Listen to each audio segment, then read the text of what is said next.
pertemuan kedua. Jadi hari ini tidak ada materi, kita akan menyampaikan dan berdiskusi terkait penugasan yang dikirimkan oleh Bapak Ibu.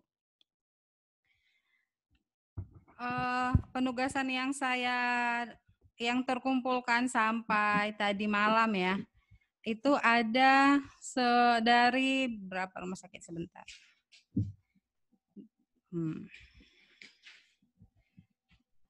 Yang mengumpulkan penugasan itu ada 7 rumah sakit. Dari Rumah Sakit Sujono Magelang, kemudian dari Rumah Sakit Muhammadiyah Malang, kemudian dari RSUD Ngudi, Blitar, oke, kemudian dari Rumah Sakit Khusus Kanker Onkologi Sentani, kemudian dari Rumah Sakit Bethesda, kemudian RSIA Husada Bunda Malang, dan RSI Siti Aisyah Madiun. Terima kasih buat Bapak Ibu yang sudah mengirimkan tugasnya. Namun tidak semuanya bisa kita bahas. Jadi mungkin nanti yang akan kita sama-sama bahas sekitar 3 rumah sakit. Jika kita punya waktu lebih akan kita bahas ke rumah sakit yang lainnya. Oke. Di sini ya dari rumah sakit yang saya sebutkan sudah ada yang bergabung. Langsung saja kita mulai untuk hari ini. Di sebelah kanan saya sudah ada Mas Gede. Kemudian di sebelah kiri sudah ada Dokter Dita juga. Dan seperti biasa kita juga ditemani di depan saya ada Mbak Sandra yang akan sebagai reporter untuk kegiatan kita ini. Mas, share screen yang tadi. Baik. Untuk sementara hasil penugasan ini belum bisa kita upload ke website berhubung karena masih down ya. Softwarenya diserang oleh virus berbeda tapi bukan virus corona. Malware, apa ya namanya, nama virusnya. Itulah. Baik. Saya akan menyampaikan ringkasan dari hasil review penugasan. Nanti secara detail per rumah sakit akan disampaikan oleh Mas Gede. Review hasil penugasan komunikasi dalam ICS Rumah Sakit Angkatan Kedua, tanggal 14 dan 16 April 2020.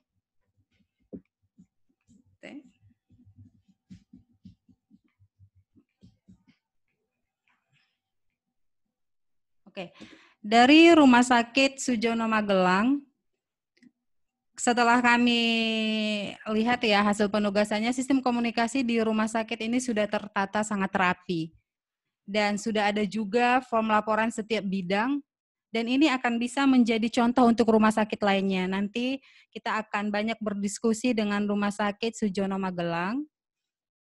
Namun nanti ada yang kami tanyakan, siapa yang merekap semua laporan ini? Apakah ada sekretaris khusus komandan atau semuanya ada di Kepala Informasi Publik atau di Kepala Humas. Kemudian dari RSIA Muhammadiyah Malang, yang ingin kami tanyakan adalah nanti apakah ada rapat rutin di pos komando, apakah ada form pelaporan dari masing-masing bidang, dan waktu pengumpulan laporan ditentukan kapan. Nah, untuk RSUD Ngudi, semua pelaporan disampaikan kepada komandan. Misalnya, PJ operasional melaporkan konten teknis pelayanan medis kepada Komandan Bencana dan Ketua Medical Support. Jadi ini yang ingin nanti kita bahas, apakah informasi disampaikan secara sekaligus atau terlebih dahulu kepada Ketua Medical Support, kemudian disampaikan kemudian kepada Komandan. Kemudian pertanyaan selanjutnya, siapa yang merekap semua laporan ini? Untuk Rumah Sakit Khusus Onkologi Sentani yang perlu ditambahkan adalah apa isi dari jenis informasi yang disampaikan. Misalnya koordinator tim dokter memberitahukan update jumlah pasien yang dirujuk setiap hari. Karena dari penugasan kurang lengkap ya jenis informasi apa yang disampaikan. Dan dalam penugasan juga sebaiknya dituliskan juga alur komunikasi dari bidang atau dari bawah ke atas. Kemudian untuk Rumah Sakit Bethesda ini ada hal yang menarik, berbeda dari rumah sakit yang lainnya, mereka ada sekretaris yang mendokumentasikan semua komunikasi baik internal maupun eksternal. Nah, kemudian dari RSI Husada Bunda Malang, ketua tim menuliskan laporan kegiatan dari staf masing-masing tim dan menyampaikan laporan kegiatan kepada ketua operasional, itu untuk internal. Jadi dari RSI Husada Bunda Malang ini bisa juga kita ambil sebagai contoh, mereka ada 2 yang bertugas untuk komunikasi internal dan eksternal. Kalau internal itu ketua tim, untuk eksternal itu dari bidang PJ Informasi. Ini juga bisa dicontoh. Kemudian dari RSI Muhammadiyah Siti Aisyah Medium, setelah kami sesuaikan dengan penugasan minggu lalu di struktur ICS, sepertinya penugasan hari ini belum sesuai dengan struktur ICS dalam HDP, belum mencantumkan alur komunikasi dari perencanaan, logistik, keuangan, karena ini bidang ini ada di ICS mereka, namun di penugasan belum dituliskan. Nah, PJ Informasi menyampaikan laporan situasi eksternal. Bagaimana dengan internal? Apakah ada seksi yang mengelola laporan internal? Nah, itu review secara umum. Nanti secara detail akan dibahas oleh Mas Gede. Dan untuk sekarang kita mulai dari Rumah Sakit Sujono Magelang. Kita mau tes dulu dari Rumah Sakit Sujono Magelang sedang berada di tempat kan? Ayo Bapak coba dicek. Magelang, coba kita cek. Silakan di-unmute dulu. Halo Bapak. Selamat pagi. Ya, oke. Tetap stay ya Pak ya. Baik. Silakan Mas Gede. Kita bahas yang pertama dari Sujono Magelang. Kalau untuk slide, nanti setelah komunikasi ini ya. Dr. Dite, oke, silakan Mas Gede.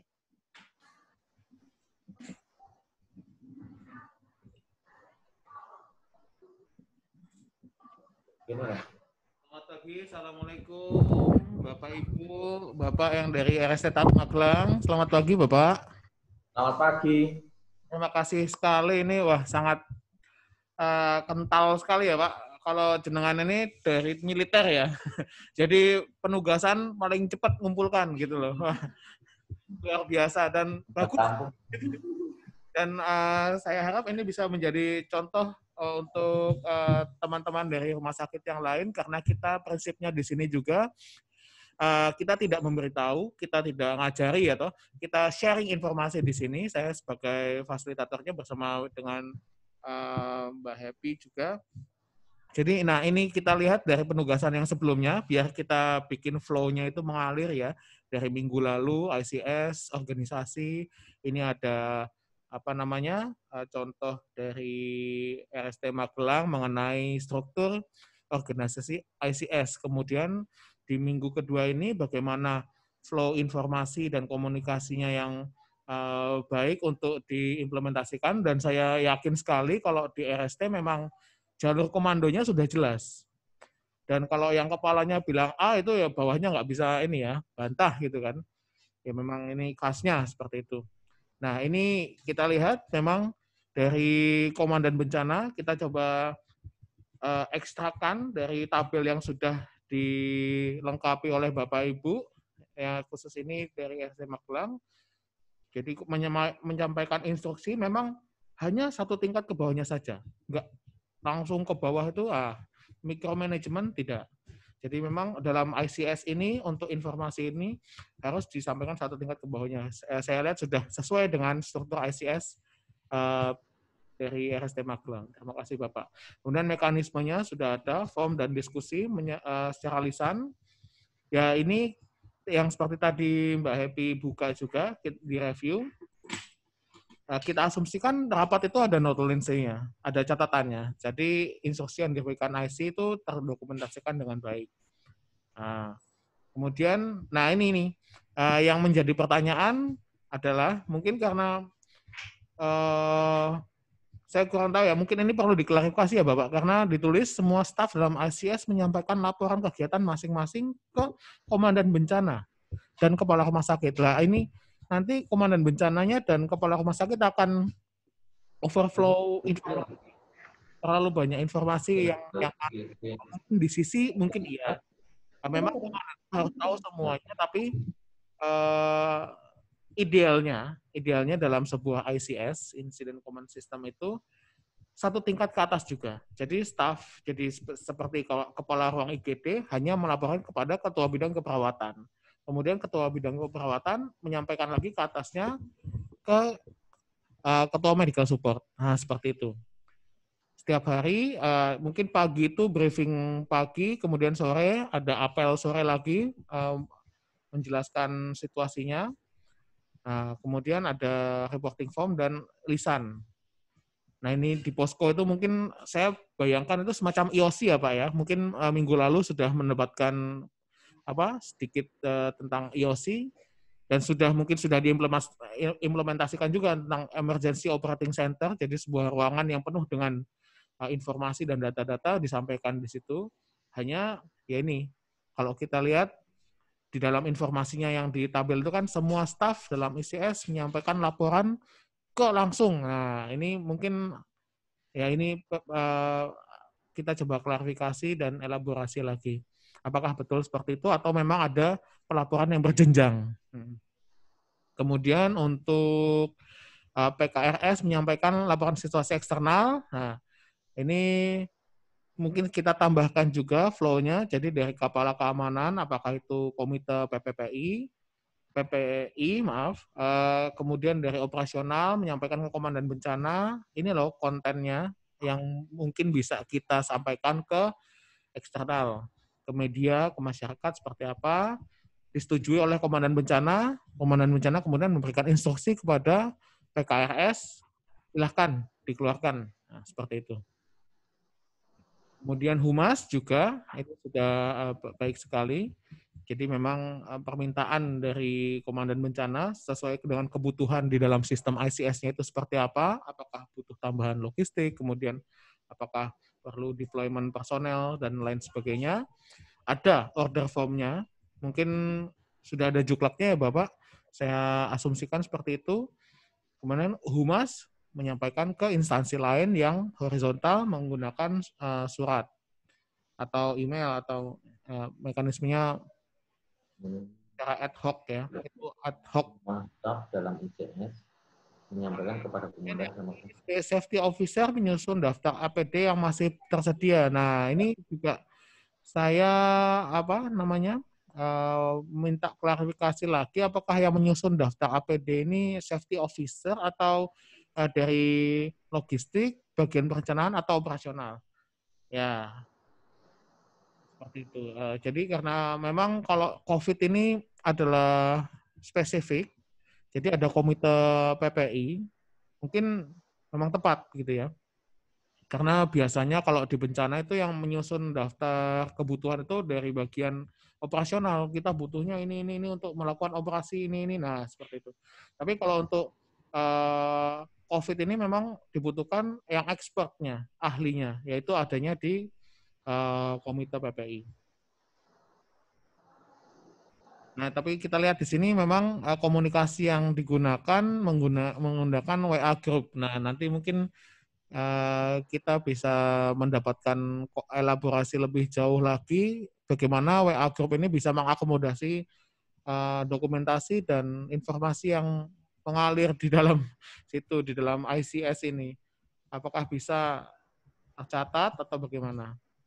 Nah, ini selanjutnya di bawahnya sudah baik sekali dari operasional menyentuh konten, kemudian untuk disampaikan oleh PKRS tadi ke masyarakat dan tenaga kesehatan, dan rutin 2 kali dalam seminggu dengan form. Nah, perencanaan tadi mungkin sudah kita bahas juga sedikit, ada laporan dan perencanaan resource, ada rutin juga, ada dan logistik ini. Penting untuk diingat, selalu menyiapkan form laporan donasi. Karena mungkin, bukan mungkin ya, pasti di saat operasi ini selesai, ada audit internal maupun eksternal, ditanyakan, apakah rumah sakit ini memberikan bantuan. Nah, itu bagian logistik yang tugasnya mencatat semua itu. Jadi harus ada formnya. Oh, menerima masker Donasi maksudnya nang logistik ya.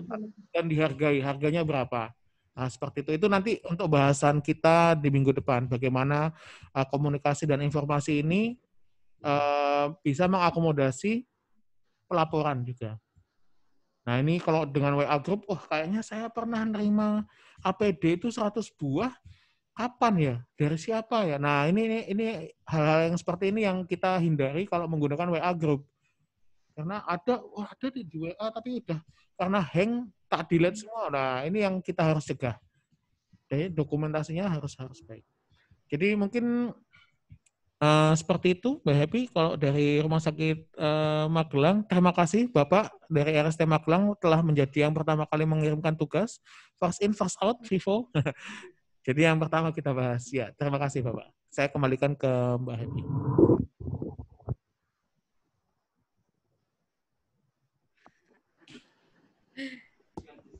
Social distancing. Jadi itu dia yang kita diskusikan ya Bapak yang sudah kita coba bahas. Tadi ada beberapa pertanyaan atau klarifikasi yang penting juga disampaikan dari Rumah Sakit Sujono. Yang pertama itu tadi dibahas tentang laporan tadi langsung ke komandan itu ya, apakah ada jenjang. Kemudian yang kedua juga klarifikasi soal APD itu apakah memang itu dikerjakan oleh safety. Nah, silakan dari Rumah Sakit Sujono silakan menyampaikan, dan hal di luar ini boleh juga disampaikan yang menjadi lesson learn yang bisa dievaluasi untuk improvement di pertemuan berikutnya. Kemudian bisa juga ditambahkan penjelasan apakah sudah cocok alur komunikasi di penugasan kedua ini dengan struktur ICS dan pengorganisasian di penugasan pertama. Silakan Bapak. Baik, terima kasih. Assalamualaikum warahmatullahi wabarakatuh. Selamat pagi, salam sejahtera untuk kita semua. Mohon izin memberikan klarifikasi untuk yang komunikasi.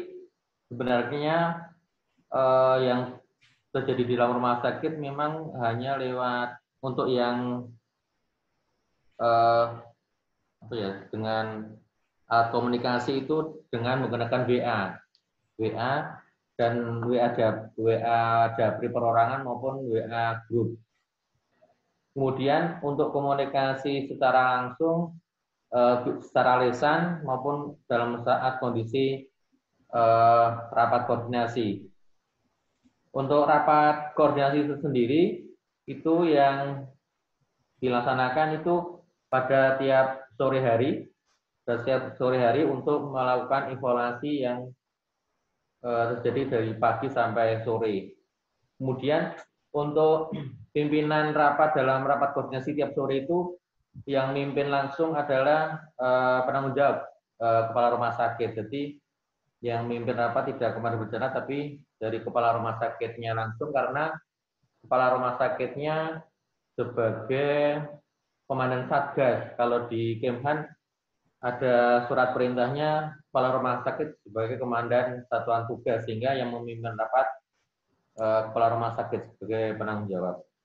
Kemudian untuk alur untuk komunikasi dari beberapa seksi dari operasional, kemudian perencanaan, logistik, sama bagian keuangan itu kalau di kami laporannya kedua, yaitu ke penanggung jawab ke kepala rumah sakit dengan ke komandan bencana.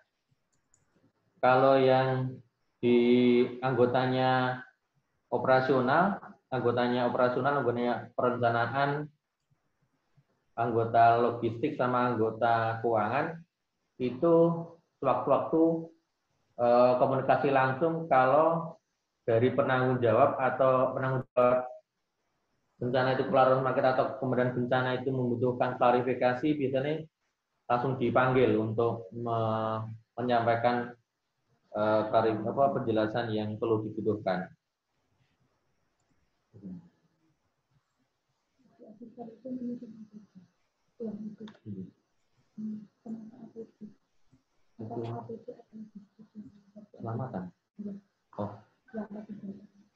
di perencanaan itu untuk Komite K3 sama Komite PPI merangkap antara di perencanaan dan di safety di atas yang di keselamatan.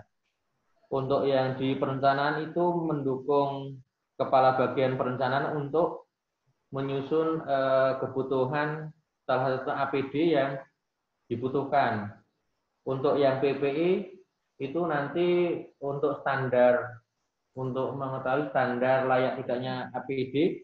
Kalau yang ketiganya itu mendukung terkait dengan keselamatan pekerja maupun keluarga pasien. Untuk bagian logistik, untuk form laporan donasi sudah ada, sehingga terdokumentasi pakai format khusus untuk di logistiknya.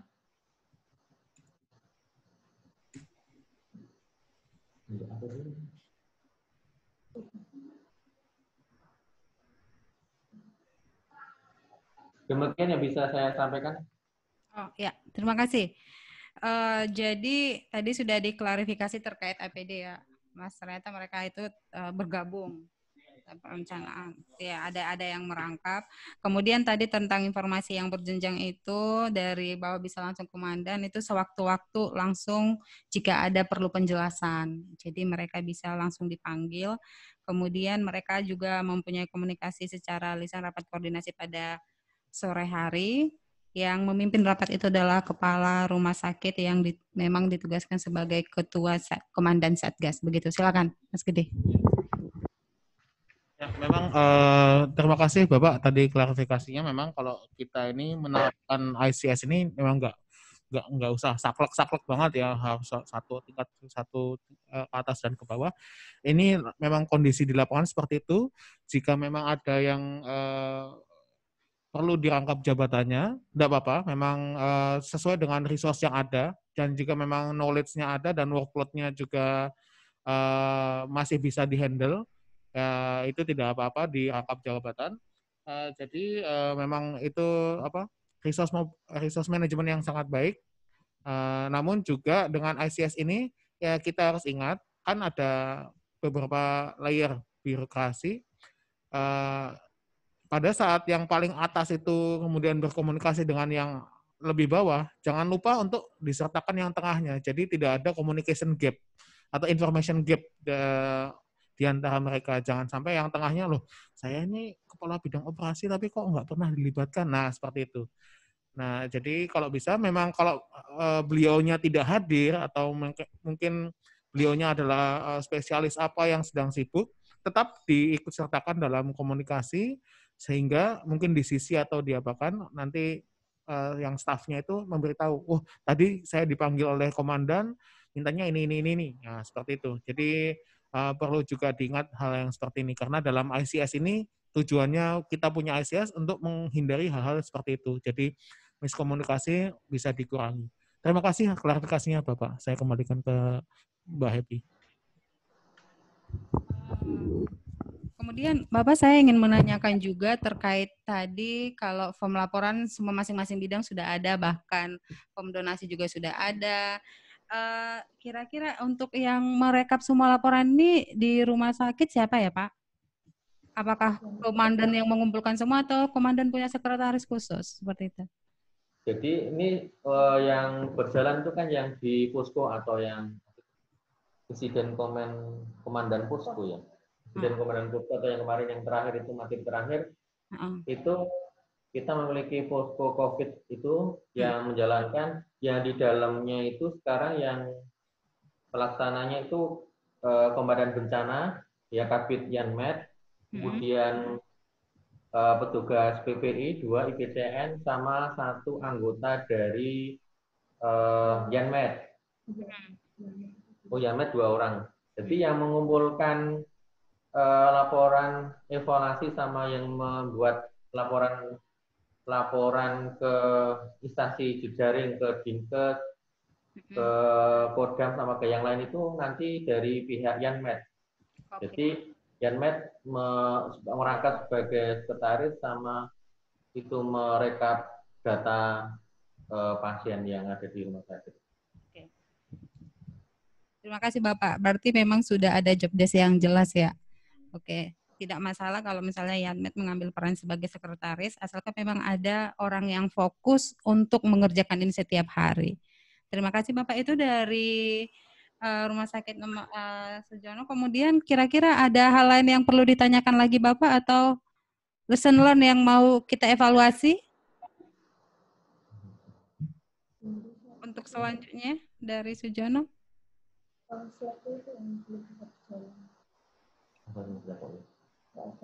Sementara belum ada.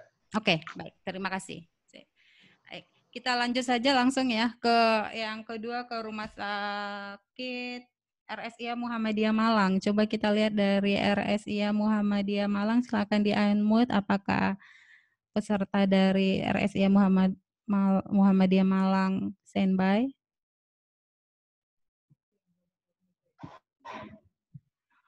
Oke. Yang banyak partisipannya. Ya, silakan. Standby ya, Bu ya. Ya. Oke. Silakan Mas Gede. Kita bahas yang RSIA Malang.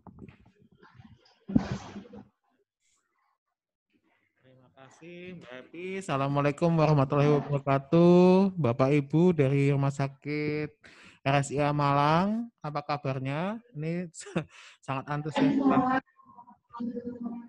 Ya ini kan juga Bapak Ibu ininya apa namanya struktur ICS-nya dari penugasan minggu lalu. Nah, ini struktur yang sangat sederhana, maksudnya ya cocok pas gitu loh. Nggak terlalu simpel ya, nggak terlalu kompleks gitu. Nah, jadi gampang mengevaluasinya. Kita apa? Kita coba overlaykan dengan penugasan komunikasi. Nah, ini sudah Komandan IC memberikan instruksi satu tingkat di bawahnya secara insidentil melalui WhatsApp group. Nah, ini juga perlu kita ini kan WhatsApp group ya, bagaimana pencatatannya. Kemudian dari ini saya asumsikan juga yang garis panah merah ini dari operasional memberikan konten ya kan kepada komandan insiden. Kemudian dari komandan insiden meminta ke informasi publik PKRS untuk mendevelop media informasi dan komunikasi, menggunakan brosur, leaflet, kemudian ada medsos seperti Facebook, Instagram, dan Twitter. Nah, ini sudah sesuai dengan struktur ICS-nya. Kemudian, nah ini bidang-bidang di bawahnya sudah sesuai juga ininya, apa namanya, alur komunikasinya. Jadi apa yang disusun oleh admin, kemudian logistik, ketersediaan logistik dilakukan oleh bidang logistik, kemudian internal dan eksternal. Ini yang saya mau tanyakan juga, apa maksudnya dari bidang logistik ini melaporkan kebutuhan secara eksternal gitu loh. Apakah diumumkan ke media, ke publik atau ke masyarakat bahwa tinggal segini APD-nya atau kita membutuhkan apa seperti apa. Kemudian saya juga melihat di sini di RSIA Malang menggunakan sistem komputer intranet ya. Jadi saya asumsikan sudah ada mekanisme IT untuk intranet dari RSIA. Jadi tinggal klik aja bisa dilihat oleh semua yang terlibat di sini. Nah, kemudian operasional menyampaikan data harian ke internal. Ini apakah tidak hanya ke komandan, tapi juga ke yang lain? Mungkin yang lain bisa lihat. Nah, itu juga saya minta tolong di klarifikasi. Ya, itu dari RSIA Malang. Terima kasih sudah mengumpulkan tugas yang kedua tercepat.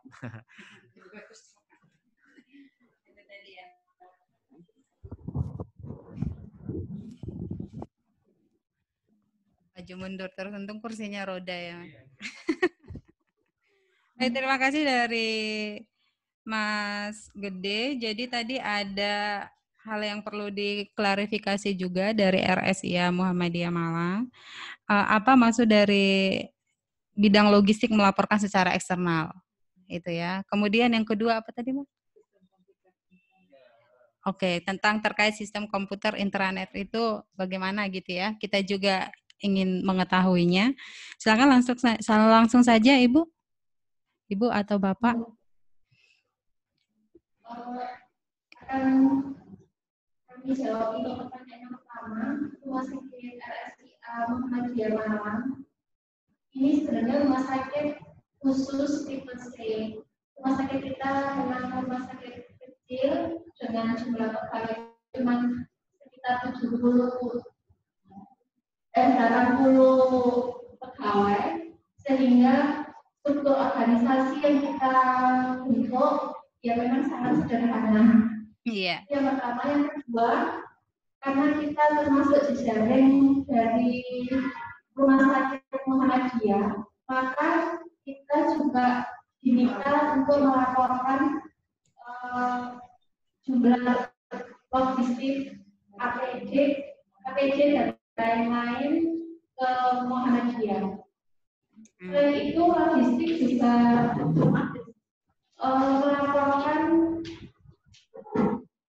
melaporkan jumlah APD atau kebutuhan lain, obat-obatan untuk tenaga medis dan lain-lain. Ini kita harapkan untuk mendapatkan bantuan donatur dari Ciklus, dari Persis, dari Ciklus, ataupun ke Muhammadiyah. Itu mungkin yang pertanyaan yang pertama. Untuk masalah IT akan saya serahkan ke Pak Chandra sebagai tim IT. Assalamualaikum warahmatullahi wabarakatuh. Waalaikumsalam. Tentang yang ditanyakan tadi masalah intranet tadi ya, Bu. Sebenarnya yang dimaksud dengan intranet itu kita hanya mengirim file data seperti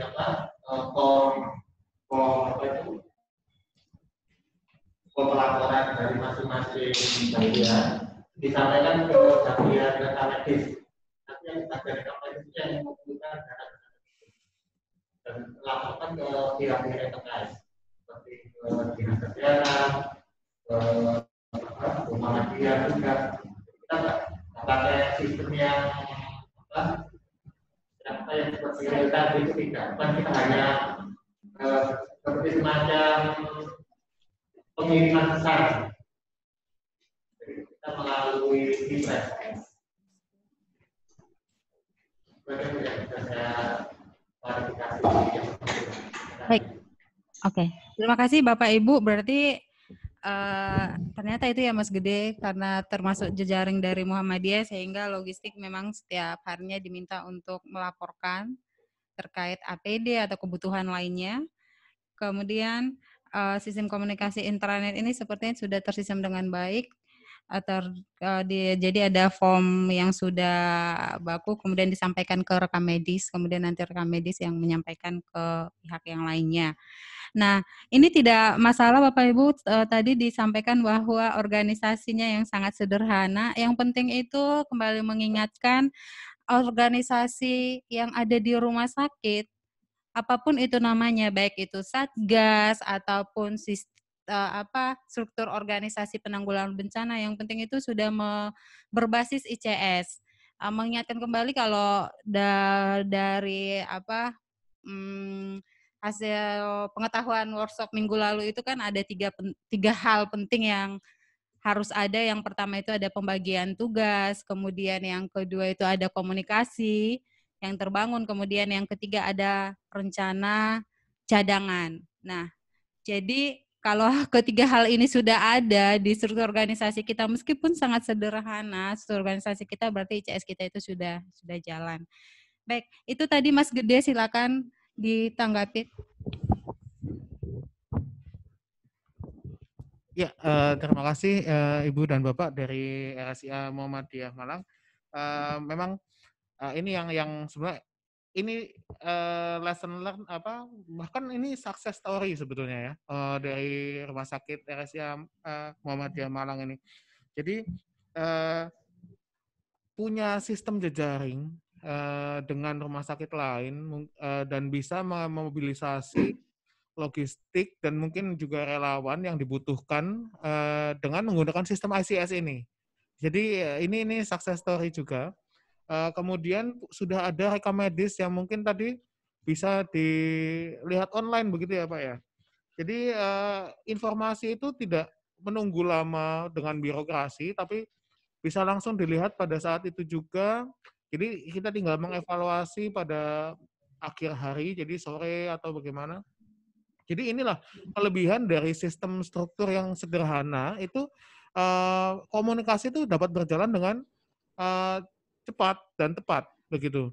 Jadi ini yang sebenarnya kita harapkan dari pengalaman Bapak Ibu dari RSIA Malang ini untuk membaginya dengan teman-teman rumah sakit lain peserta pelatihan ini loh implementasi yang baik dari ICS seperti itu. Terima kasih sharing informasinya Bapak Ibu. Mungkin rumah sakit lain yang mengikuti juga bisa menjadi terinspirasi juga dengan sharing Bapak Ibu pada pagi ini. Terima kasih.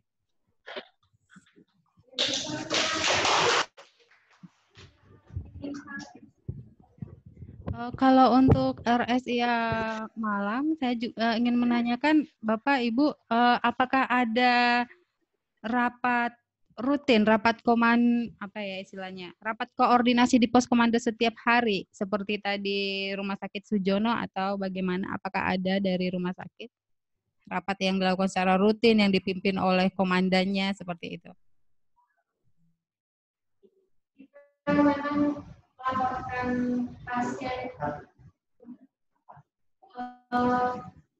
setiap harinya. Kalau kita ada laporan pasien yang masuk UGD atau BDP atau pasien ini harus dirujuk, itu harus kita konsultasikan dulu kepada komandannya. Oh, baik. Iya, dari kalau memang masih bisa kita tangani dan atas persetujuan dengan BPJP, maka kasus ODP tetap kita rawat di rumah sakit. Jadi kita direktur dalam hal ini posisinya sebagai IC, beliau harus mengetahui pasien-pasien yang akan kita rujuk.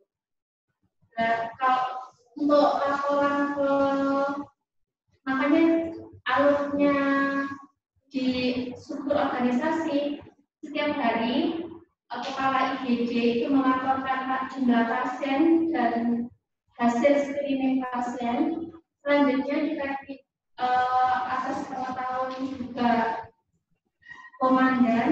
Habis itu kita laporkan ke rekan medik yang akan melaporkan ke dinas kesehatan setiap harinya sebelum jam 11. Oke, baik. Itu yang setiap hari kita lakukan. Yep. Sedangkan pertemuan rutin yang dihadiri oleh seluruh tim itu kita lakukan selama ini baru 2 kali yang dihadiri oleh ketua komando, dan kalau ketua komandonya tidak bisa itu biasanya didelegasikan ke ketua operasional. Oke. Ya. Itu saja Ibu. Ya, terima kasih Ibu. Menarik Mas Gede, ternyata mereka sudah ada jam batas pengumpulan laporan, kemudian juga jika misalnya ada pergantian juga kalau misalnya komandannya tidak ada, jadi rapat koordinasi dipimpin oleh OPJ operasional. Oke, terima kasih Ibu. Sebelum kita lanjut ke rumah sakit yang satu lagi dari RSUD Ngudi, Waluyo, Blitar. Silakan untuk Bapak Ibu dari rumah sakit lain yang ingin menanyakan, yang ingin bertanya, bisa kepada kita atau yang ingin bertanya langsung kepada Rumah Sakit Sujono dan Rumah Sakit Muhammadiyah Malang. Silakan. Mungkin dari ada sesuatu hal yang menarik yang bisa diadopsi, ingin ditanyakan lebih lanjut. Ada?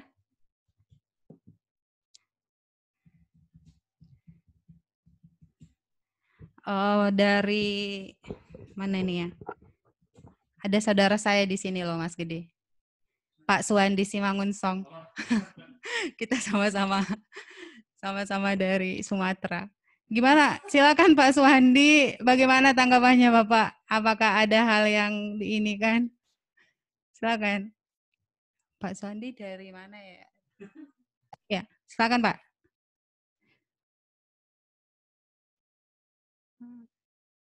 Oh. Ada Pak Suwandi? Gimana kondisi di sana Bapak, aman? Suaranya nggak kedengaran Bapak. Ini lagi berbicara atau lagi seperti apa?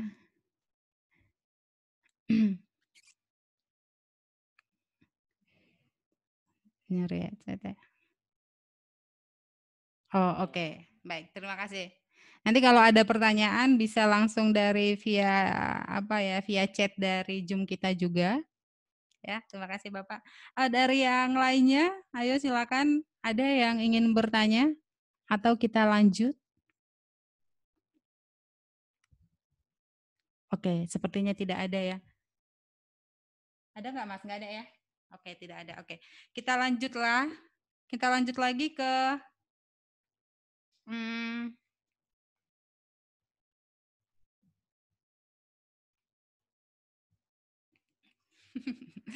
ke RSUD Ngudi, Blitar. Dari RSUD Blitar udah standby ya, Bapak, Ibu, mana dia? Mohon dicek. Dokter Dika ya, kalau Deka ya, kalau nggak salah ya. Ya, betul. Ya, sip. Yep. Kita bahas ya, Pak. Yuk, silakan, Mas Gede.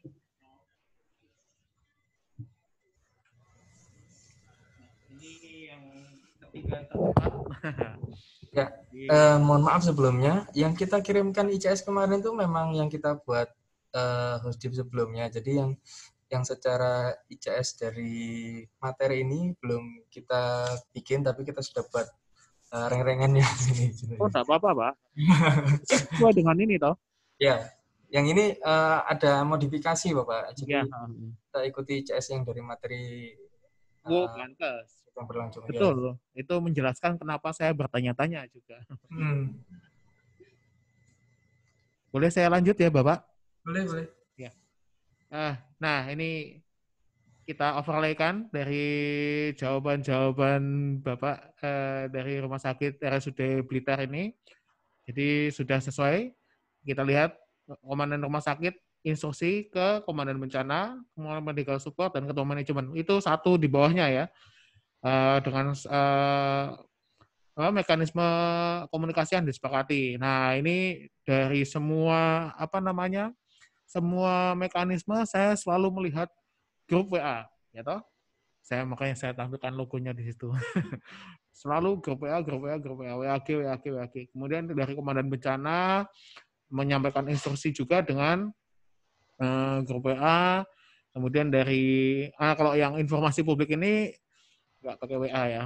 Jadi eksternal, Sitrep, ke pers mungkin kalau ada, dan ke media masyarakat dengan media sosial. Mungkin bisa juga ditambahkan dengan alat-alat komunikasi resiko juga, semacam poster atau leaflet untuk mencegah terjadinya penyebaran juga. Jadi rumah sakit juga berkontribusi terhadap kesehatan masyarakat untuk pencegahan.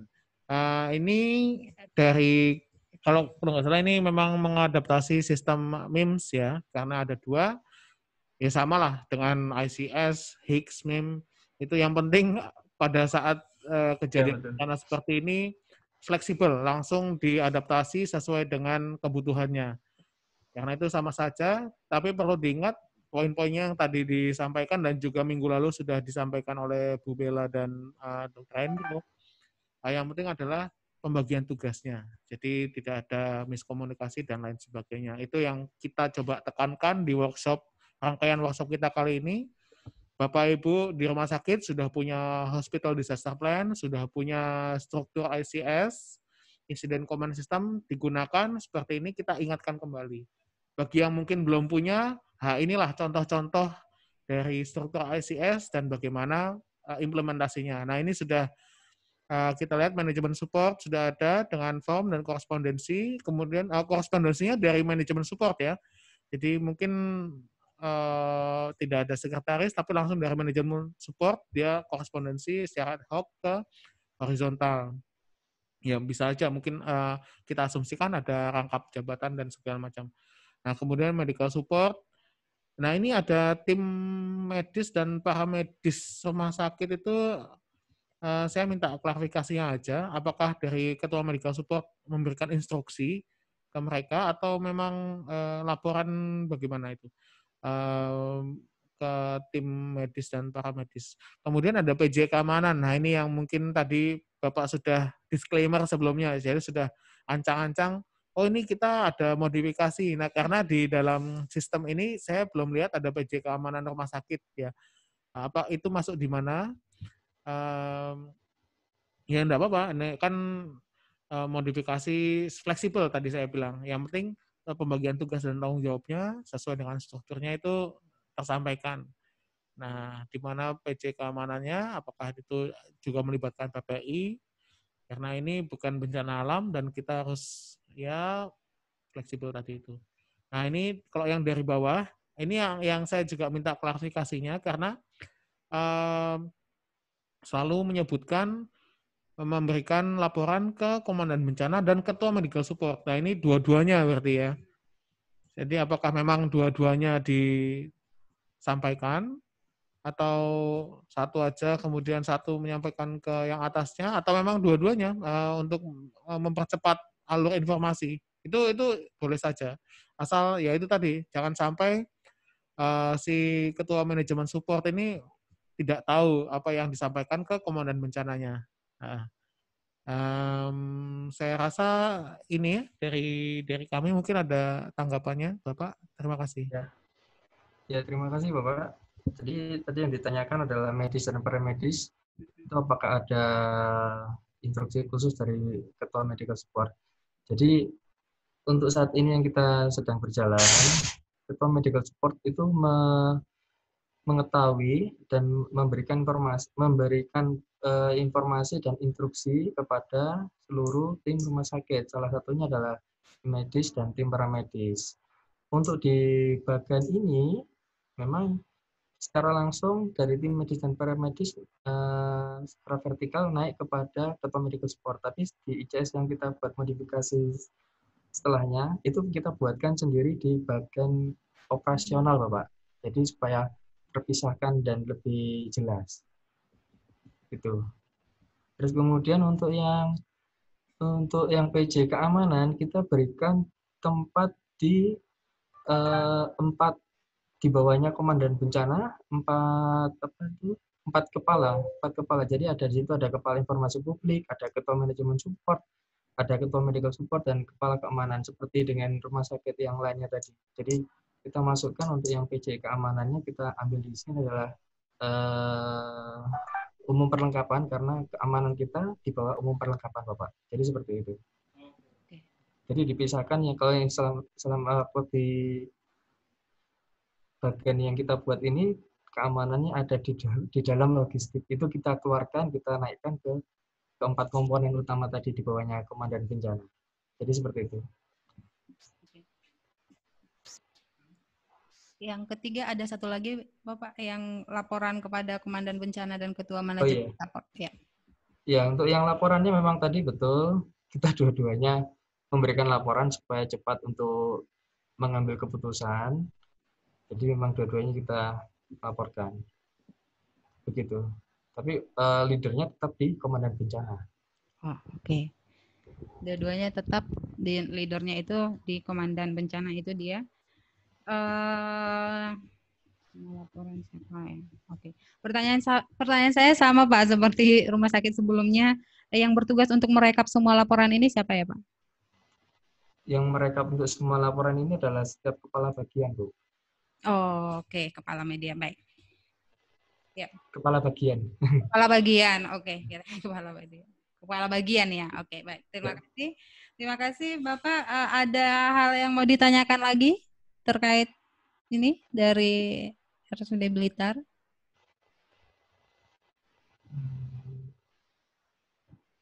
Ini belum ada. Terima kasih. Ini belum ada. Memang kalau materi komunikasi ini masih kita bisa katakan mudah untuk dipahami ya Mas Giti. Berbeda dengan yang minggu lalu. Kecuali untuk Slack. Slack masih banyak kendala. Baik, terima kasih. Itu dia kita sudah membahas 3 rumah sakit.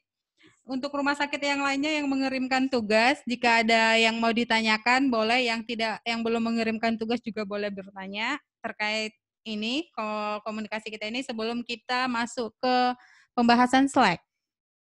Ya, silakan dari rumah sakit yang lain.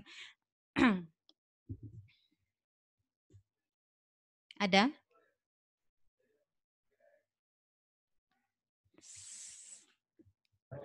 Oke.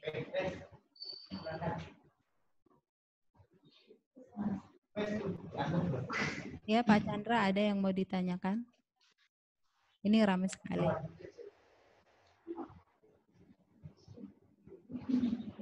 Terima kasih atas kesempatannya. Jadi akan ditanyakan terkait dengan mekanisme pelaporan.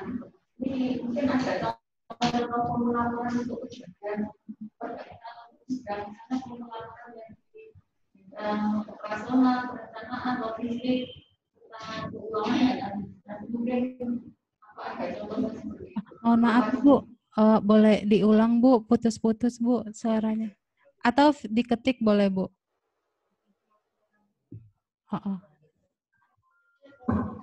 Iya, sepertinya agak jauh dari mikrofon ya tadi Ibunya.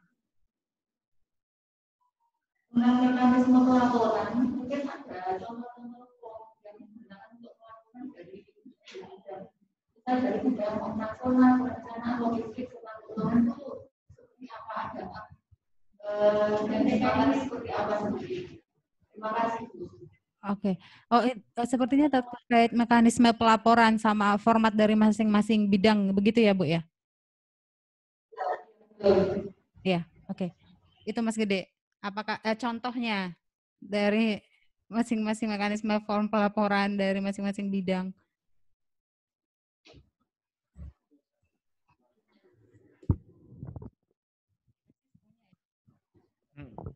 Iya. Iya, terima kasih Bu. Pertanyaannya mungkin saya agak kurang bisa menangkapnya, tapi yang tadi Mbak Happy sampaikan juga formatnya itu memang kalau di Muhammadiyah saya yakin sudah ada SOP yang baku, karena saya juga mencoba membantu dokter corona dari rumah sakit Muhammadiyah Lamongan untuk bikin SOP emergency medical team-nya Muhammadiyah. Jadi memang sudah ada SOP kemudian juklak mengenai komunikasi ini. Ya, salah satunya laporan. Kalau bisa memang sudah mulai dipikirkan untuk membentuk form baku. Misalnya menggunakan WA juga bisa dibikin form baku. Jadi tinggal di-share ininya, di-forward aja siapa, kemana, isi laporan seperti apa, misalnya ada spesifik pasiennya berapa, yang positif berapa, ditangani seperti apa, APD-nya hari ini bagaimana, itu bisa menggunakan WA ataupun apapun mekanismenya. Yang penting itu dicatat dalam SOP, kemudian pada saat itu dilaporkan, dicatat balik. Jadi ini loh yang kita laporkan, jangan sampai ada yang terlewat. Seperti itu mekanisme yang biasa kita terapkan pada saat bencana, karena pada saat bencana kita juga limited resources ya. Jadi sangat dinamis sekali situasinya, dan kita harus pada saat itu juga bikin. Nah, enggak apa-apa, dibikin aja mungkin di konsep sedikit dengan dengan Word itu ini loh strukturnya laporan, dan semua orang harus pakai itu. Nanti yang mengumpulkan dari masing-masing bidang. Tadi kan ada 4 bidang toh. Nah, dan sebetulnya struktur dari RSIA Muhammadiyah Malang ini sudah lumayan sederhana. Jadi masing-masing bidang itu ditunjuk satu sekretaris untuk mengumpulkan laporan-laporan itu. Mudah sekali. ngomongnya mudah sekali, implementasinya ya wallahu alam, tergantung dari karakter masing-masing orang juga, kan kadang-kadang begitu ya. Mungkin apakah ini bisa menjawab pertanyaan? Oh, misalnya ada masih yang kurang jelas di chat aja Bu, nanti bisa saya inikan juga. Saya balas ataupun saya ini. Iya, iya. Saya kembalikan ke Mbak Happy. Silakan Mbak Happy.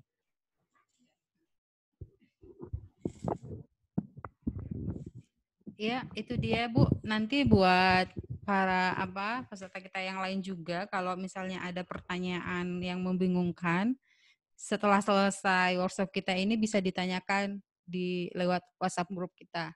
Karena saya sudah mengundang di situ, Mas Gede juga sudah saya undang. Ya, itu ada lagi yang lain? Oke. Sepertinya tidak ada.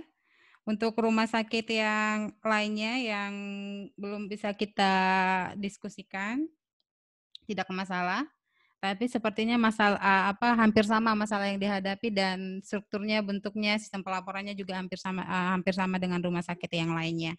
Kita akan masuk ke pembahasan tentang Slack. Boleh di-share masih hasil penugasan lanjutan PPT tadi. Oke.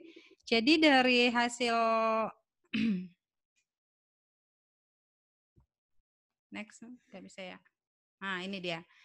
Jadi ada sekitar 5 rumah sakit yang sudah mencoba mengerjakannya. Dan beberapa kendala yang coba saya, bukan coba ya, memang ya, yang saya rangkumkan. Yang pertama itu kendalanya harus meminta email setiap anggota tim. Mungkin tidak semuanya anggota staf rumah sakit yang mempunyai email, jadi ada yang harus buat email dulu. Sementara mereka butuh informasi ini harus cepat, kemudian belum bisa membagikan link untuk menambahkan kontak. Ini masalah dari Rumah Sakit Sujono kalau tidak salah. Kemudian karena aplikasi baru, perlu pembelajaran terlebih dahulu untuk memahami fitur-fitur di dalamnya. Dan masalah yang keempat, masalah ini sama seperti masalah saya. Kapasitas memori pada handphone masing-masing anggota berbeda, sehingga ada yang bisa menginstal aplikasi, ada yang belum menginstalnya. Dan bahasa yang tidak tercantumkan, tidak ada bahasa Indonesia. Betul, tidak ada bahasa Indonesia. Kemudian tidak semua fitur bisa digunakan secara gratis. Ini baru saya tahu, Dr. Dite. Saya pikir semuanya fitur bisa digunakan gratis. Sepertinya ada rumah sakit yang mengalami kendala itu ternyata tidak semua fitur bisa digunakan secara gratis. Kemudian tampilan Slack di handphone tidak selengkap di laptop. Iya, memang iya ya. Agak sulit mengaplikasikan karena keterbatasan lebar layar tampilan. Nah, kemudian ada pertanyaan, bagaimana cara untuk menghapus user yang masuk di dalam satu channel? Misalnya salah mengundang gitu. Oke, silakan Dr. Dite mengambil tempat saya bergeser ke kanan.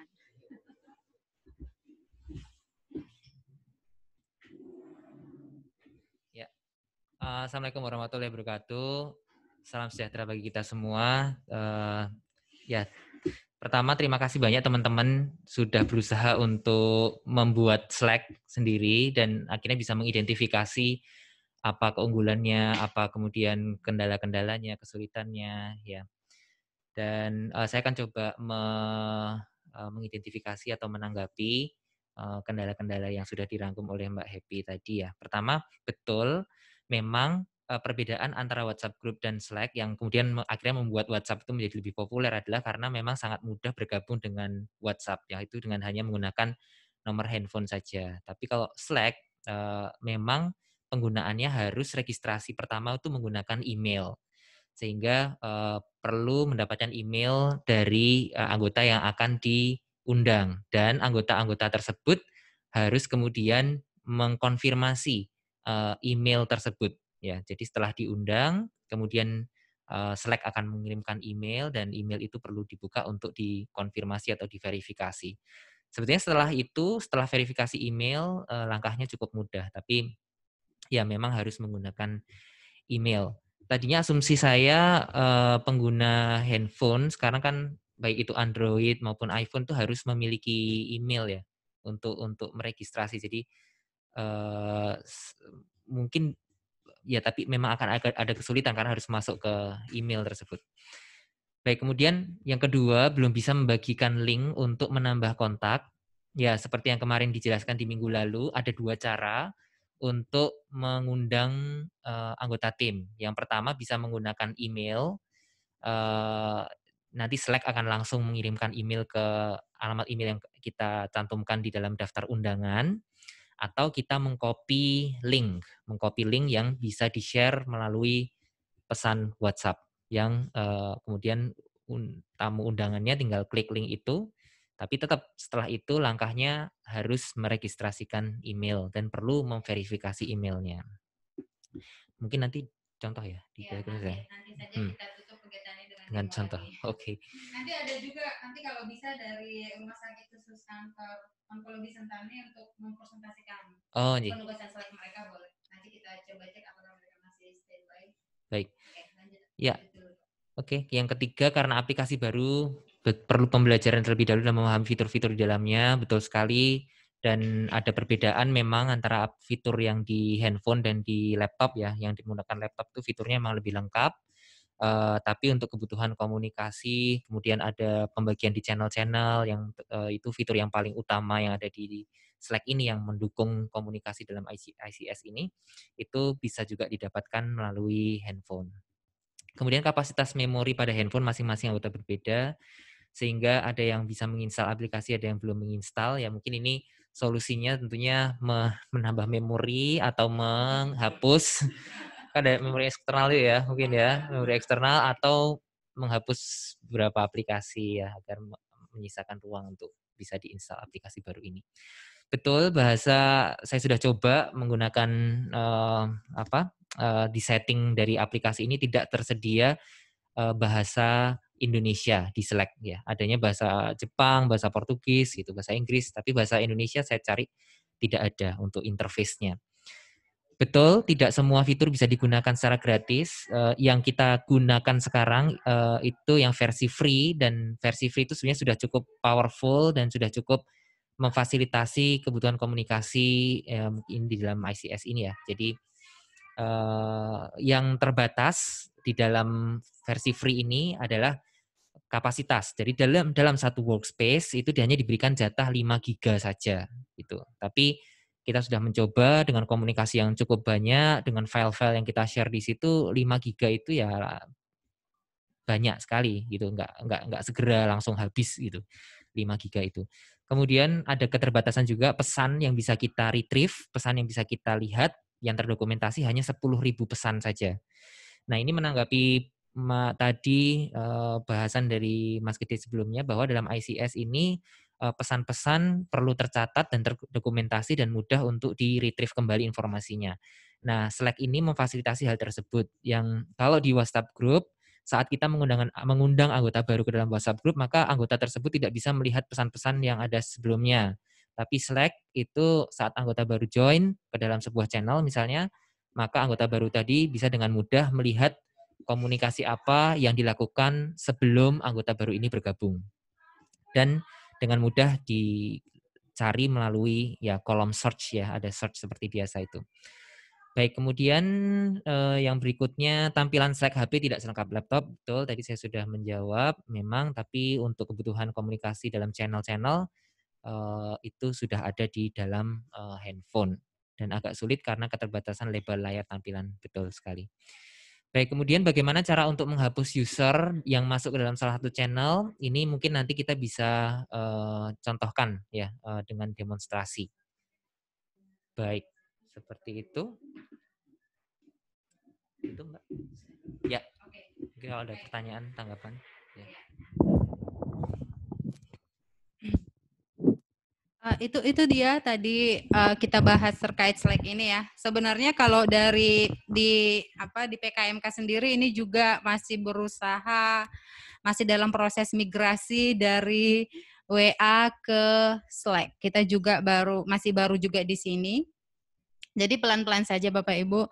Kita tidak memaksakan harus memakai ini karena juga dalam kondisi COVID ini pasti Bapak Ibu butuh informasi itu dengan cepat. Jadi kalau misalnya masih semuanya pasti bisa menggunakan WA group, monggo bisa dilanjut, tapi boleh perlahan-lahan pindah ke Slack ini karena Slack ini benar-benar mendukung sebenarnya dalam komunikasi ICS. Ini kita coba Mas, kita mau cek dari rumah sakit yang mana yang ada mengirimkan, kita pilih salah satu ya, memang ada 4 rumah sakit yang mengirimkan presentasinya tentang PPT-nya tentang proses pembuatan Slack ini. Coba dari rumah sakit khusus onkologi Sentani, apakah masih standby?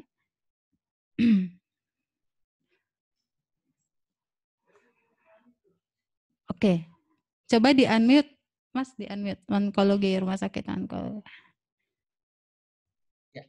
Ya, halo, Bapak?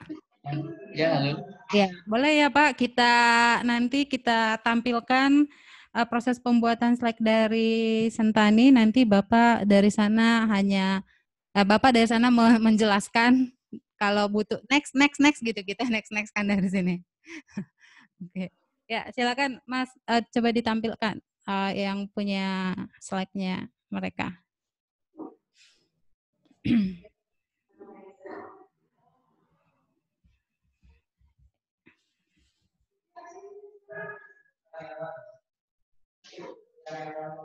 Ya, silakan.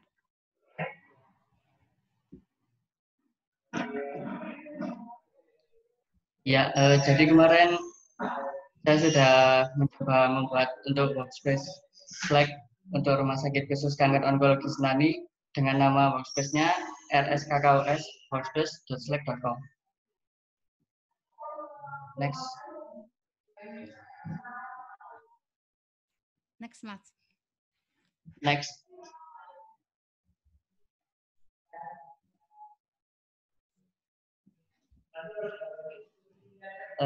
Ini channel utama Slack yang sudah dibuat dengan nama channel utamanya yaitu penanganan COVID. Jadi di channel utama ini nanti membernya itu semua dari koordinator tim. Oke. Next.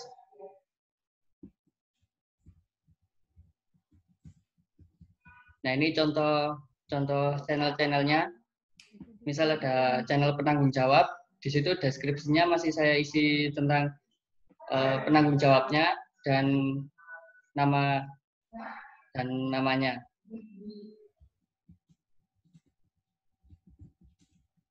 Ini juga channel untuk ketua masih sama, ada nama dan nama timnya.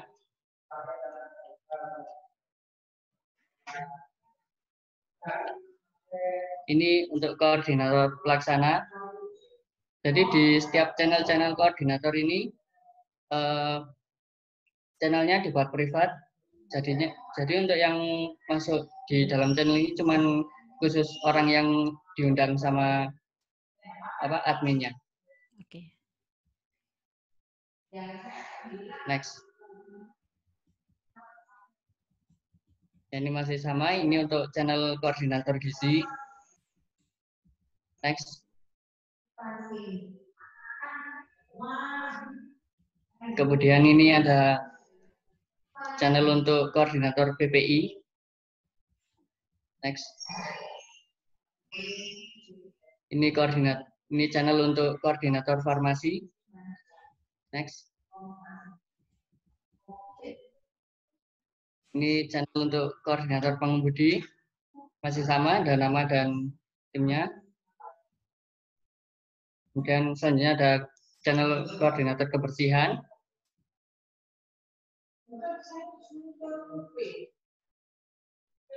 Dan ada juga koordinator keamanan. Dan yang terakhir ini ada channel buat koordinator administrasi dan keuangan. Deskripsinya masih sama, ada nama dan jabatannya. Next. Oke. Nah, ini channel yang sudah dibuat. Jadi di misal channel koordinator administrasi tadi, ada yang di dalamnya yaitu ada penanggung jawabnya, kemudian satgas yang berhubungan dan ketua dan penanggung jawab selaku adminnya. Oke. Untuk channel yang hashtag penanganan COVID-19 itu membernya seluruh seluruh Satgas yang ada di dalam koordinator-koordinator tadi. Oke. Ya, next. Nah, ini kendalanya kemarin selama pembuatan. Jadi tidak semua anggota tim itu mempunyai email. Jadi harus membuat dulu sebelum diundang. Kemudian fitur-fitur yang digunakan di Slack itu nggak semuanya gratis. Misal fitur telepon atau fitur vote. Jadi kalau yang gratis itu satu orang bisa ngevote 2 kali. Misal pilihannya setuju atau tidak. Nah, satu orang itu bisa ngevote 2 kali. Kalau pembayaran bisa di 1 kali. Oke. Jadi tidak optimal kalau gratis. Dan yang terakhir yaitu untuk untuk anggaran, kita belum menyusun anggaran untuk berlangganan Slack ini. Gitu. Terima kasih. Baik, terima kasih. Ini dengan Bapak siapa namanya, Bapak? Bapak Fajar. Bapak Fajar. Oke, terima kasih Bapak Fajar. Hal menarik sekali ya dari informasi yang Bapak sampaikan, banyak informasi baru juga yang kalau saya pribadi, saya baru tahu kalau ada fitur yang harus berbayar dan kalau yang gratis itu hanya 2 kali vote. Dan ini juga memang dari rumah sakit sendiri mungkin menarik ya, tertarik ya dengan Slack ini sehingga semoga nanti akan direncanakan kalau untuk anggarannya dan mereka itu private gitu. Tadi alasannya dari di private tapi memang yang di dalam bisa akan dimasukkan orang-orang yang terlibat di dalamnya maupun dari sektor lain. Kalau misalnya saya juga mau bertanya, kalau misalnya private itu apa dari channel lain masih bisa membaca atau hanya nggak bisa kasih pesan seperti itu atau bagaimana? Nanti sekalian juga ini hasil mereka ditanggapin ya, Dok. Terima kasih teman-teman yang sudah membuat penugasan ini. Pertama mungkin saya tanggapi dari Mbak Happy dulu. Kalau sebuah channel itu dibuat private, maka anggota yang tidak masuk dalam channel itu tidak bisa melihat pesan dan juga tidak bisa join, kecuali di-add oleh admin dari channel. Bahkan melihat juga tidak bisa. Dan mengenai private channel ini, memang ya saya sempat baca-baca, jadi Slack ini digunakan di beberapa negara dalam rangka mengatur komunikasi internal tim ya, apapun itu timnya. Untuk penanganan bencana di Australia itu ada beberapa tim juga memanfaatkan Slack. Kemudian ada bencana angin topan ya, itu juga menggunakan Slack juga dalam komunikasinya. Termasuk juga scientist itu juga banyak menggunakan, ilmuwan itu banyak menggunakan Slack ini. Nah, disarankan sebenarnya untuk private channel ini jangan terlalu banyak gitu. Disarankan bahkan 80% dari channel itu terbuka, sehingga ya ada perasaan dari kita bahwa channel atau platform Slack ini terbuka sehingga kita bisa lebih nyaman menggunakannya gitu. Sehingga disarankan seperti itu. Tetap boleh channel itu dibuat private, tapi disarankan proporsinya mungkin 20% saja maksimal. Begitu. Kemudian sekarang saya coba tanggapi komentar pesan-pesan yang ada di sini. Yang pertama betul ya, email tadi harus membuat email dulu. Kemudian untuk fitur, memang fitur call group itu tidak bisa menggunakan versi free. Tapi kalau call private dengan 1 orang saja bisa. Tadi baru saja saya coba, itu telepon dengan 1 member saja itu bisa. Dan kemudian untuk vote, itu keunggulan dari Slack itu adalah kita bisa mengintegrasikan aplikasi Slack ini dengan aplikasi yang lain. Yang saya gunakan di dalam Slack saya itu aplikasi yang namanya Simple Poll. Simple Poll. Jadi itu juga sistem untuk melakukan voting. Dengan Simple Poll itu kita bisa membuat sebuah pertanyaan menjadi voting gitu, dan orang bisa mengklik mau pilih jawaban yang mana gitu. Nah, nanti akan saya tunjukkan di demonstrasi mungkin aplikasi Simple Poll itu, dan Simple Poll ini bisa diakses free. Salah satu keterbatasan di free adalah kalau di Slack free hanya bisa mengintegrasikan 10 aplikasi saja. Kalau yang versi berbayar bisa tidak terbatas aplikasi yang akan diintegrasikan, tapi 10 aplikasi untuk diintegrasikan dalam Slack itu sudah sangat cukup. Biasanya kita hanya menggunakan paling 1-2 aplikasi di luar Slack yang diintegrasikan. Baik. Kemudian ya betul ya, meskipun tadi komunikasi telepon itu bisa untuk satu orang, tapi ya dengan adanya kesulitan di Slack, menguatkan apa yang saya katakan kemarin, bahwa menurut saya tidak serta-merta Slack itu menggantikan WhatsApp menurut saya. Jadi tetap untuk hal-hal yang mungkin bisa lebih nyaman menggunakan WhatsApp, itu bisa dengan WhatsApp, tapi untuk koordinasi di dalam struktur ICS ini kemudian menggunakan Slack. Jadi tidak serta-merta dihapus ya WhatsApp-nya atau komunikasi terputus sama sekali, tidak, tapi WhatsApp digunakan, kemudian untuk tambahannya juga ada Slack. Gitu. Kemudian apalagi ya tadi yang perlu saya tanggapi? Langsung demo, baik. Ya. Boleh? Oke, saya akan demonstrasikan penggunaan Slack untuk yang versi desktop ya, atau versi mobile, versi desktop ya. Karena tadi contoh yang dilaporkan di presentasi itu versi desktop, maka saya coba tunjukkan yang versi desktop. Oke, saya akan share screen Slack saya.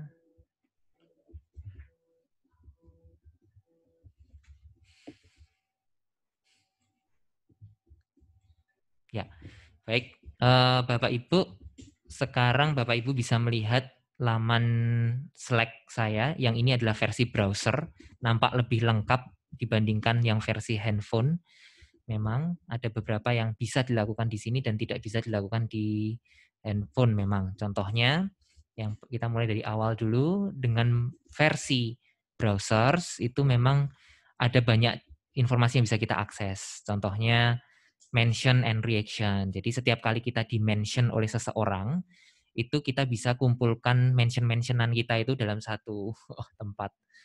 Ya, kebetulan di channel Satgas Covid ini saya belum pernah di-mention oleh siapapun, jadi tidak ada. Tapi kalau ada mention, reaction, itu dikumpulkan, yang ada nama kita di situ akan terkumpul di sini. Kemudian draft. Draft ini kalau kita menulis pesan, kemudian belum sempat terkirim, maka akan tersimpan di dalam draft. Dan keunggulan dari Slack adalah kita bisa mengedit pesan. Ya, seperti WhatsApp itu kan sering banget typo atau kita typo salah tulis, kemudian di delete atau kasih tanda bintang typo, maaf typo, nanti typo 1, typo 2, typo 3 gitu, bintangnya banyak banget. Kalau di delete orang juga jadi bertanya, oh kenapa kok di delete tadi, apa yang pesan yang terkirim gitu kan.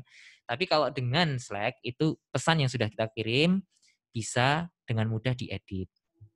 Gitu. Kemudian ada people, ini siapa saja yang bergabung dalam Satgas yang dalam channel kita. Di sini ada 81 member yang bergabung dalam Satgas Covid UGM. Dan ini adalah aplikasi. Aplikasi itu ya seperti yang saya bilang tadi, ada 10 aplikasi yang bisa kita integrasikan. Dan saya mengintegrasikan di sini Simple Poll. Simple Poll ini aplikasi yang mensupport untuk voting ya. Mungkin saya bisa tunjukkan sebentar di sini. General. Ya, ini contohnya seperti ini. Apa kabar ya? Terus bisa di voting. Kita bisa membuat pilihan good, great gitu. Kemudian anggota dari channel ini kemudian bisa memilih nomor 1 atau nomor 2. Dan kita tahu anggota apa memilih pilihan apa. Kita juga bisa memilih untuk menghilangkan informasi, ini juga bisa. Hanya prosentase saja siapa yang memilih pilihan 1, siapa yang memilih pilihan 2. Ini mungkin akan berguna dalam komunikasi saat kita perlu menentukan beberapa pilihan dan perlu ada masukan, maka bisa dengan aplikasi tambahan ini yang disebut sebagai Simple Poll. Gitu. Kemudian untuk tadi saya ingat untuk menambah atau mengurangi anggota, bagaimana kalau sudah terlanjur mengundang terus kita mau meng-delete, itu ternyata memang salah satu keterbatasan Slack versi handphone. Karena Slack versi handphone itu tidak bisa kita mengedit anggota yang sudah terlanjur masuk ke channel. Tapi untuk untuk versi desktop seperti yang saat ini, kita bisa memodifikasi siapa yang mau dimasukkan dan siapa yang sudah terlanjur masuk lalu mau dikeluarkan. Itu bisa juga. Contoh caranya, misalnya ini ada jadwal webinar ya. Di sini ada satu channel namanya jadwal webinar. Kita tinggal klik saja di sini. Ya, view member list, itu ada member list. Kemudian di sini ada member. Ya, lalu kita di sini ada more option.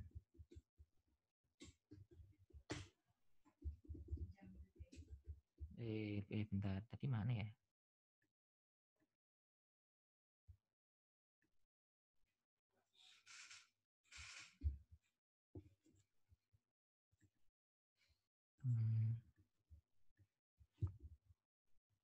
Saya sendiri mah lupa ya.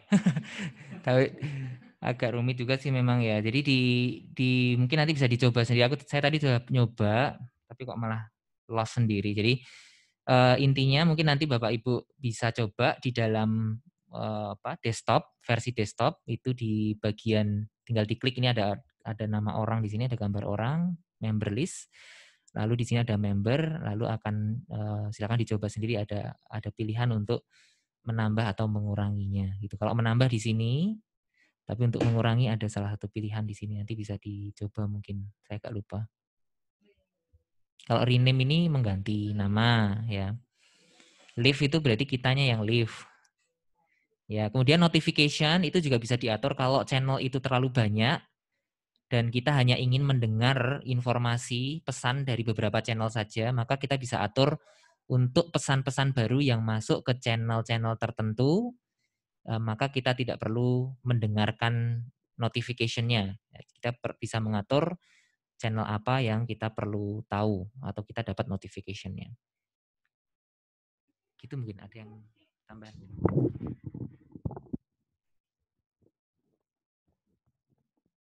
Itu dia terkait Slack. Silakan Bapak Ibu kalau ada yang hendak bertanya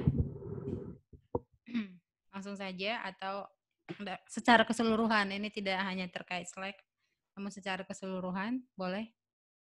Silakan. Coba Mas ditunjukin ada tidak? Stop. Tidak ada. Oke. Ya, tidak ada. Ini juga waktu kita 5 menit lagi untuk mengakhiri kegiatan ini. Dari Mas Gede ada lagi, Mas? Oh iya, saya tambahkan. Oke. Kita moving lagi nih.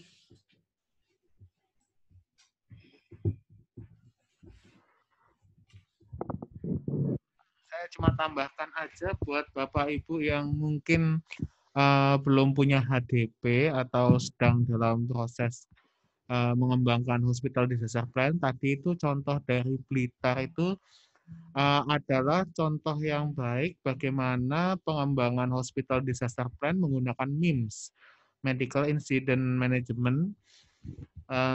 Kemudian kita bisa lihat di MIMS itu di bawahnya kemudian cabangnya 2 kan, manajer operasional sama manajer medis. Sementara di HICS, Hospital Incident Command System, itu menggunakan ICS.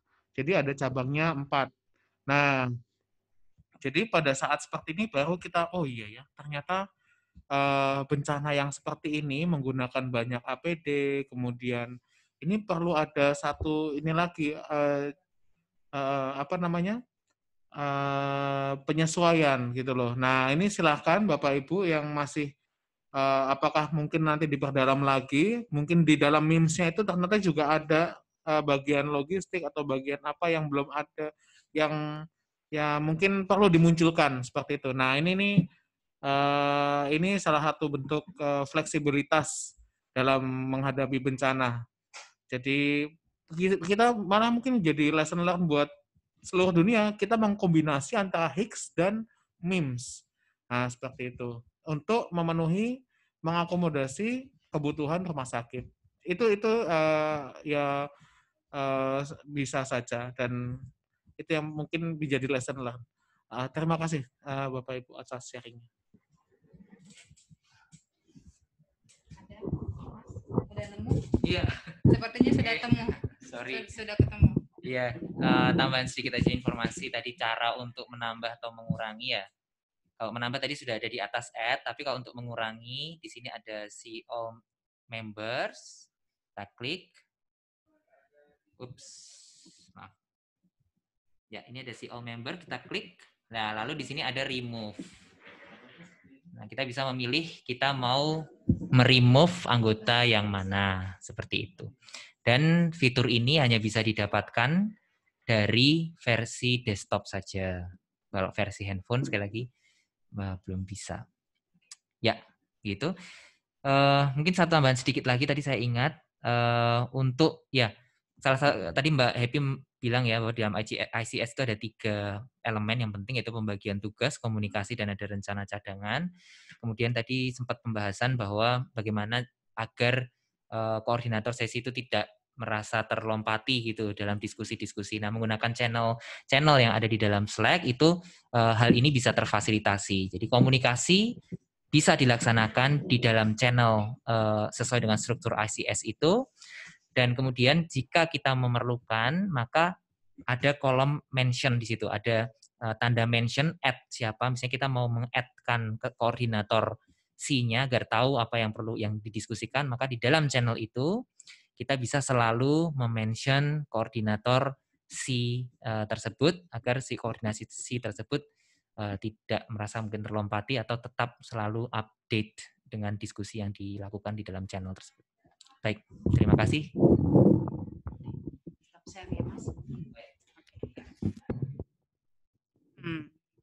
Ya, kita sudah di penghujung ya, Bapak Ibu. Kalau ada yang hendak bertanya untuk selanjutnya boleh di via grup. Ada beberapa, sebelum kita akhiri, ada beberapa hal yang ingin saya informasikan. Seperti melanjutkan saran dari peserta ini terkait dari sertifikat ya. Kemarin kita sudah menyampaikan bahwa bakalan ada 2 sertifikat yang akan diberikan kepada rumah sakit yang mengikuti workshop. Yang pertama sertifikat sebagai peserta, dan yang kedua sertifikat setelah menyelesaikan workshop dengan ada beberapa syaratnya, yang mengirimkan survei, mengerjakan Kipetrik, kehadiran online, dan pengerjaan penugasan pertama. Nah, ini jika ada rumah sakit yang sudah menyelesaikannya, berarti mendapatkan 2 sertifikat, yaitu sertifikat peserta dan sertifikat telah menyelesaikan. Namun jika tidak, berarti hanya 1 peserta. Dan saya sudah mencoba merekap. Nanti ini silakan hasil rekapan ini juga nanti akan saya share ke grup. Jadi akan ada waktu bagi Bapak Ibu yang ingin melengkapi apa yang kurang. Misalnya, oke, saya buka dulu yang ini. Oke. Ini dia, muncul nggak? Oke, muncul. Oke, saya sudah coba rekap ya. Ini muncul nggak? Muncul ya. Oke. Saya sudah coba rekap, ada beberapa, namun kendala saya adalah waktu daftar hadir.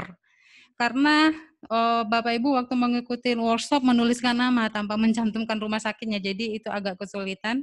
Jadi ini nanti bisa diklarifikasi setelah saya kirimkan, misalnya Bapak rumah sakit, misalnya contohnya rumah sakit Mata Pematang Siantar, ikut dengan atas nama ini waktu tanggal sekian gitu. Ya, ini sudah saya buat rekamnya mulai dari survei, Kipetrik, daftar hadir, penugasan. Jadi kalau nanti ada 2 lagi ya, daftar hadir hari ini akan saya tambahkan siapa yang mengikuti, dan Kipetrik setelah. Ini Kipetrik setelah dan sebelum ini pertanyaannya sama. Cuman ada penambahan di lembaran reaksi. Ini nanti akan saya kirimkan dan akan kami berikan waktu kepada Bapak Ibu yang misalnya masih ingin mengirimkan penugasan dan mengirimkan Kipetrik ataupun survei, masih boleh. Kita tunggu nanti sampai hari Minggu sehingga minggu depan kita bisa proses sertifikatnya.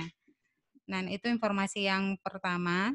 Kemudian informasi yang kedua, untuk angkatan ini kita akan mengadakan workshop terkait logistik minggu depan.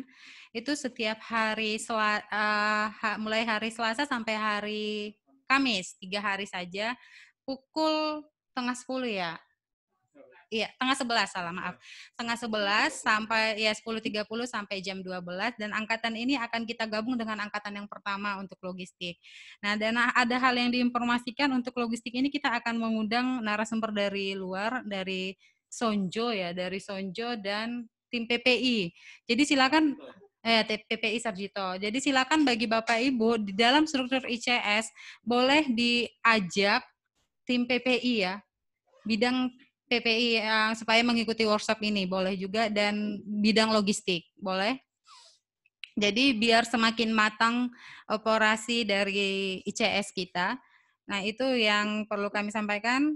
Informasi yang kedua, kemudian yang ketiga nanti kami akan mengirimkan di grup link Patrick setelah dan juga tadi hasil rekap untuk sertifikat. Itu saja dari saya. Ada lagi dari Mas Gede atau yang lain? Terima kasih buat Bapak Ibu yang sudah setia mengikuti. Ini ada berapa rumah sakit ya di sini ya? Ada 1, 2, 3, 4, 5, 6, 7, 8, 9, 10, 11. Ada 11. Ada 11 rumah sakit. Ya, harapannya 11 rumah sakit ini mendapat 2 sertifikat ya, karena tetap setia. Jadi silakan penugasannya dikerjakan dari Rumah Sakit Mata Pematang Center, belum juga boleh dikirimkan untuk menyusul penugasannya, ditunggu sampai hari Minggu. Itu saja dari saya. Terima kasih Bapak Ibu. Selamat bekerja. Salam sehat. Dari kami tetap semangat.